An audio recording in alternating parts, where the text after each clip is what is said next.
لقمان الحكمة أن اشكر لله ومن يشكر فإنما يشكر لنفسه ومن كفر فإن الله غني حميد. مونږ لقمان ته حکمت ورکړی وو چې د الله شکر گزار اوسه. هر څوک چې شکر وباسي د هغه شکر د هغه د خپل ځان لپاره ګټور دی، او څوک چې کفر اختیار کړي کافر شي نو په حقیقت کې الله بې نیازه او خود په خپل استایل شوی دی.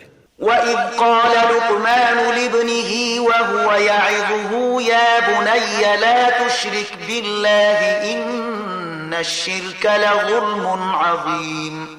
یاد کړه هغه وخت چې لقمان خپل زوی ته نصیحت کاوه نو هغه وویل زویه له خدای سره څوک مه شریکوه، حق دا دی چې شرک ډیر لوی ظلم دی. ووصينا الإنسان بوالديه حملته أمه وهنا على وهن وفصاله في عامين أن اشكر لي ولوالديك إلي المصير. او دا حقیقت دی چې موږ انسان ته د خپل مور او پلار د حق پیژندنې په خپله تاکید کړی دی. د هغه مور د کمزوري د پاسه کمزوري په حال کې هغه راخیسته په خپله ګیډه کې وساته او 2 کلونه یې په تی ورکولو ولګېدل. له همدې امله موږ هغه ته نصیحت وکړ چې زما شکر وکړه او د خپل مور او پلار شکر پر ځای کړه. همدا زما لوري ته ستاسې راګرځېدل دي. وإن جاهداك على أن تشرك بي ما ليس لك به علم فلا تطعهما وصاحبهما في الدنيا معروفا واتبع سبيل من أناب إلي ثم إلي مرجعكم فأنبئكم بما كنتم تعملون. خو که هغوی پر تا فشار راولي چې له ما سره ته داسې څه شریک کړې چې تا ته د هغه معلومات نه وي نو د هغو خبره هیڅکله مه منه. په دنیا کې له هغو سره غوره چارچلن کوه، خو پیروي د هغه چا د لارې وکړه چې هغه زموږ لوري ته رجوع کړې ده. بیا ستاسې ټولو راګرځېدل همدا زموږ لوري ته دي. په هغه وخت کې به زه تاسې ته دروښیم چې تاسې څنګه عمل کوو. يا بني إنها إن تك مثقال حبة من خردل فتكن في صخرة أو في السماوات أو في الأرض يأت بها الله إن الله لطيف خبير. او لقمان ویلی و چې زوی کیا یو شی که د خردل یعنی د اوري د دانې په اندازه هم وي او د کوم لوی غره د تیږې په منځ کې یا په آسمانونو یا ځمکه کې چیرته پټ شوی وي الله به هغه راوباسي. بېشکه چې الله په دقیقو او پټو چارو باندې خبر او پوه دی. يا بني أقم الصلاة وأمر بالمعروف وانه عن المنكر واصبر على ما أصابك إن ذلك من عزم الأمور. زوی کیا المنځ قایم کړه، په نیکۍ امر وکړه، له بدۍ نه منع وکړه او هر مصیبت چې در باندې راشي ورباندې صبر وکړه. دا هغه خبرې دي چې د هغو ډیر تاکید کړی شوی دی.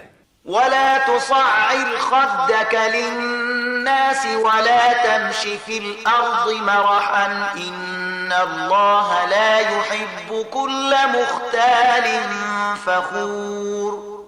او له خلکو سره په مخ اړولو خبرې مه کوه، په ځمکه په خیال مزه. الله هیڅ یو په ځان مین او ویاړ ښکاره کوونکی انسان نه خوښوي.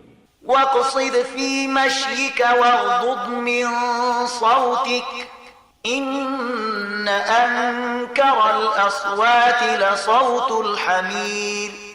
په خپل تک یې میانه روي غوره کړه او خپل غږ لږ ټیټ کړه. له ټولو اوازونو څخه ډیر بد اواز د خرووي. ألم تروا أن الله سخر لكم ما في السماوات وما في الأرض وأسبغ عليكم نعمه ظاهرة وباطنة ومن الناس من يجادل في الله بغير علم ولا هدى ولا كتاب منير.